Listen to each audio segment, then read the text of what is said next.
UFOs are real, burgeoning, not going away. Special show today on the heels of yesterday's show. I interviewed a whistleblower about 2015, 2016, and you'll see and hear that exclusive interview with this guy who was in a deep underground military base.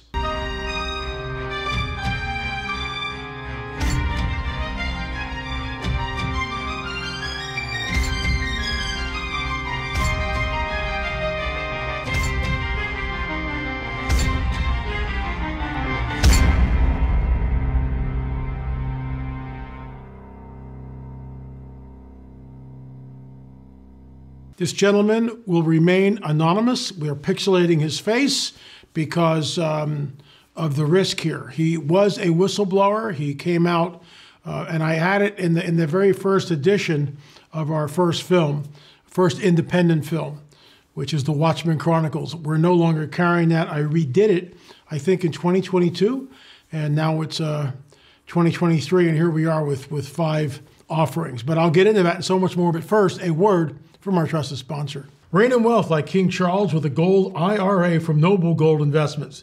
Just as King Charles' magnificent gold crown symbolizes wealth and power, a gold IRA can fortify your own financial kingdom.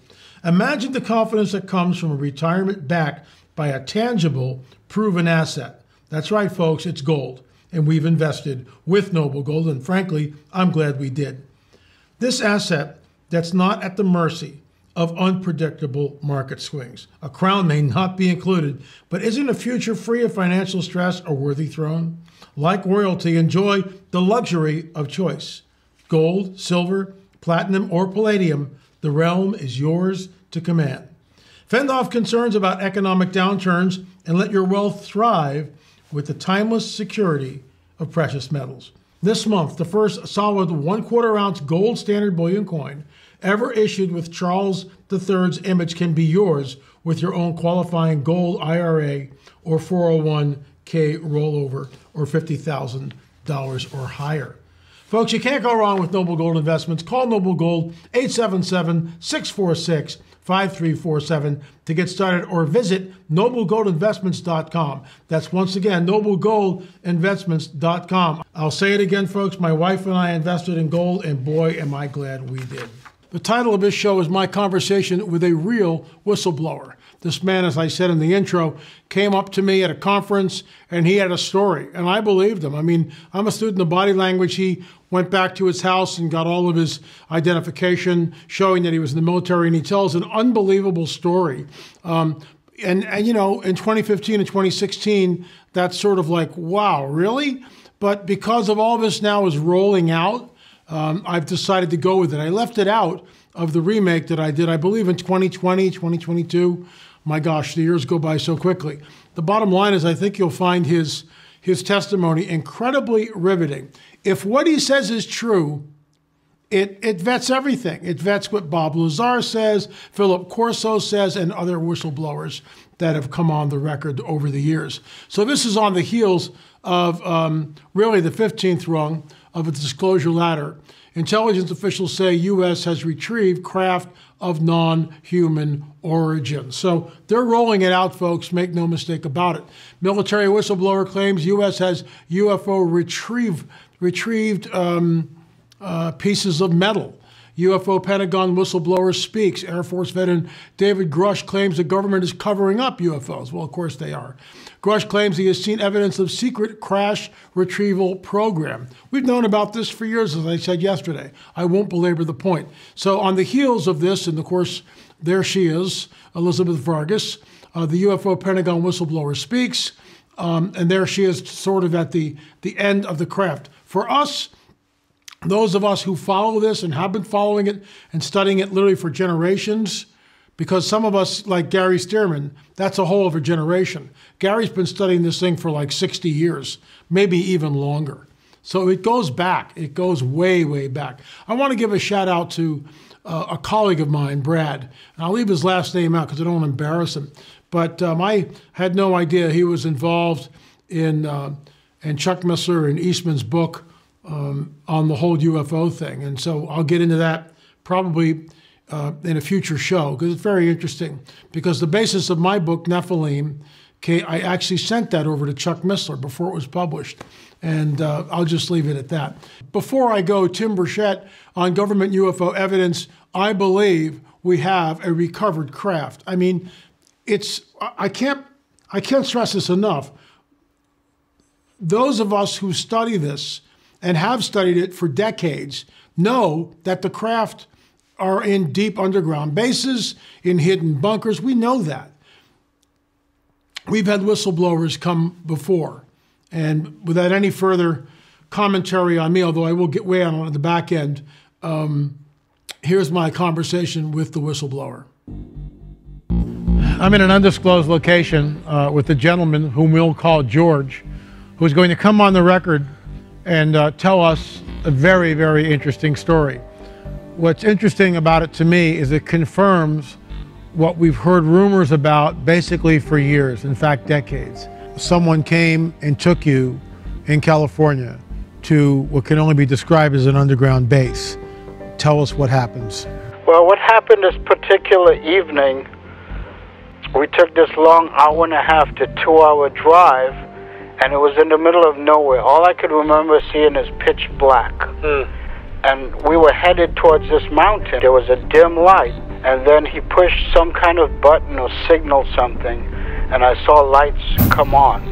And as we approached this heavily fortified area, I remember going through like 3 or 4 separate checkpoints.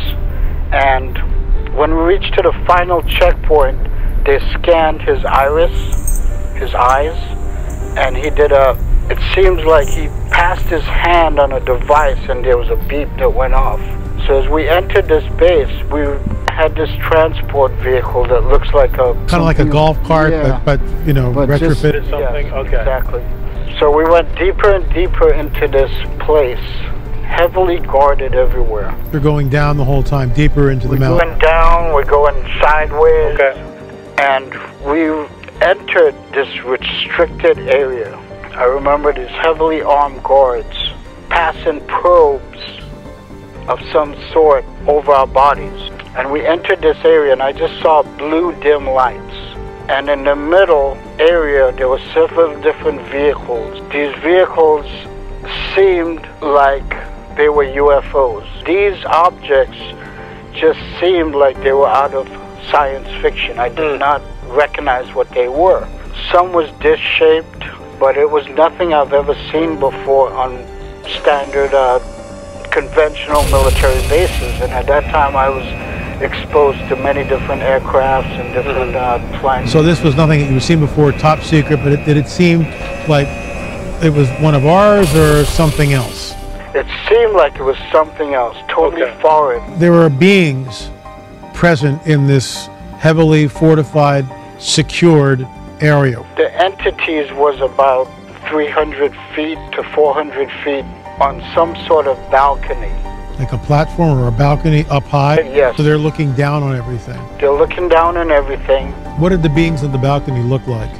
It seems that the being in the balconies, they were dressed in these pale green robes. I could not recognize their eyes because of the lighting. They seemed to have like a gray tone to their skin. Their heads was greatly elongated. They have distinctive kind of like cheekbones. Their eyes was larger than normal. It was mostly black from what I could see. Okay. And it seemed that they were given direction to the workers. Did you ever see any of the craft actually fly? I've seen it hover. Okay. In the base. Did it make any sound when it hovered? Whistling sound, and it was a emanation. It was like a glowing light. Glowing light, okay. Getting back to the very tall figures on the balcony, and I realized they were a distance away from you, but how tall would you estimate them to be? And did you ever see one up close? I've never seen them up close. They maintained a distance, and they were approximately, I'd say, over 9 feet tall. Our government and many other governments is forming an alliance together and with these beings, and they want to usher in some kind of centralized government that all nations, the whole world, will be under. George, I want to thank you so much for coming on the record, and I thank you for your boldness, and we really appreciate it. You're welcome.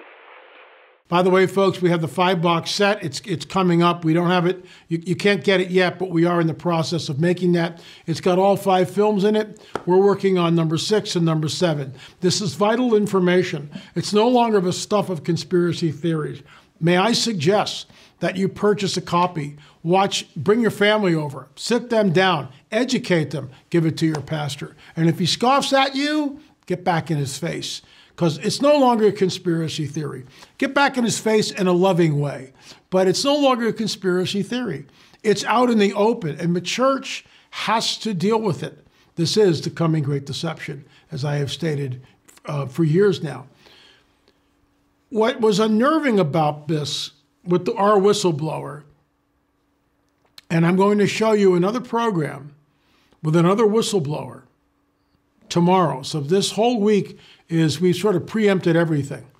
Now this whistleblower stayed in and is in our film, UFO Disclosure. It's the very first film in the series.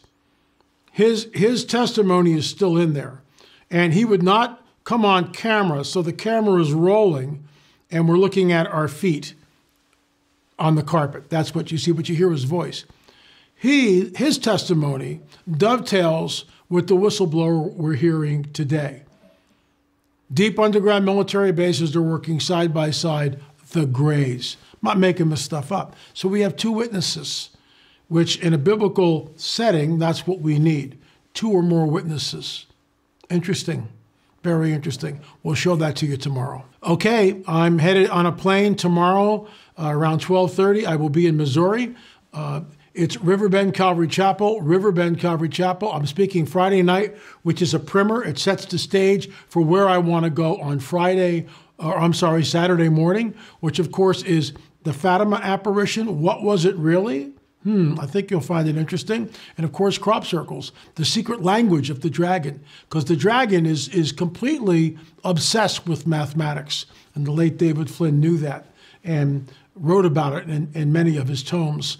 So Saturday afternoon, we do a deep dive, and it's the abduction phenomena. And I think you'll find that interesting. Just a heads up, we are in the process of doing a 2nd edition on further evidence for close encounters, because we feel that the time is now. We need to get this information out. Before I go, keep us in prayer. Lots going on, lots of attacks from the enemy. Thanks so much for watching. Remember, they hit the subscription button. We're really close to getting over 200,000 people. And thank you for coming on. And thank you for your prayers. And thank you for your patronage. What I mean by that is a lot of you come here every single day. And I'm kind of blown away by that. Hope to see you in Missouri. God bless you. And remember, UFOs are real, burgeoning, and not going away.